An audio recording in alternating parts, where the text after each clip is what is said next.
আসসালামু আলাইকুম। মনটা বেশি ভালো না। বাংলাদেশের খেলাটা দেখিয়া প্রথমে একটু ভালো লাগছিল, ওপেনিং ভালো করছিল। পরে খেলাটা দেখিয়া মনটা এত খারাপ হয়ে গেছে।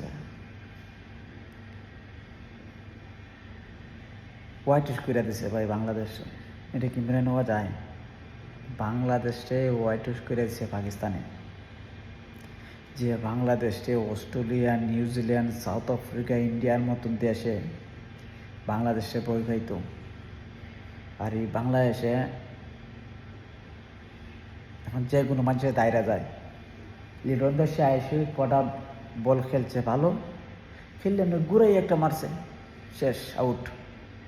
সেম আউট হয়েছে শামিম। শামিমও এক ঘুরে মারছে, আউট হয়ে গেছিল। ভাই তোমরা এগুলা শট খেলতে পারো না, তোমরা খেললেই খেলো ওইগুলা শট। ওইগুলা শট মুশফিক, সাকিব, তামিম, মাহমুদুল্লাহ ছাড়া আর খেলতে পারে না। তোমরা আইসা খালি টাকা কামাবার লাগি।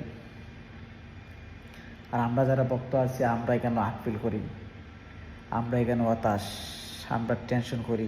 কারণ এটা আমাদের টেকারে ভাই, এটা আমাদের ব্যাটের টেকায় দেয়া, আমাদের ট্যাক্সের টেকায় দিয়ে আপনারা চলেন।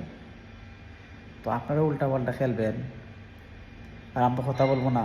অবশ্যই আমাদের অধিকার আছে কথা বলার। হ্যাঁ, এটাও মানি, হারলেও বাংলাদেশ, জিতলেও বাংলাদেশ। তো আপনারা যে এইভাবে খেলবেন, এটা তো আমরা মেনে নিতে পারবো না। কী বলবো আর, আমাদের বোর্ডের মাঝে একটা শুরু হয়েছে হাঙ্গামা। এই চেঞ্জ হয়, আজকে আবার দেখলাম একজন রে ফারুক সাহেবরে চেঞ্জ করে আবার একজনে আনলো। এখন দেখি কতটুকু কী হয়। বাট আপনারা কিন্তু প্রতিবারে আমাদের খাদান। পাকিস্তানের মাটিতে হোয়াইট ওয়াশ করে দিছে ভাই, এরা আনন্দ দিকে আমারও তো ঘুম হয় না। এরা কি আনন্দ করতেছে! তো কি বলবো আর, দুঃখ ভরা বেদনা নিয়ে ঘুমাই থাকি। ঘুম আসবে কিনা জানি না। সবাই ভালো থাকবেন।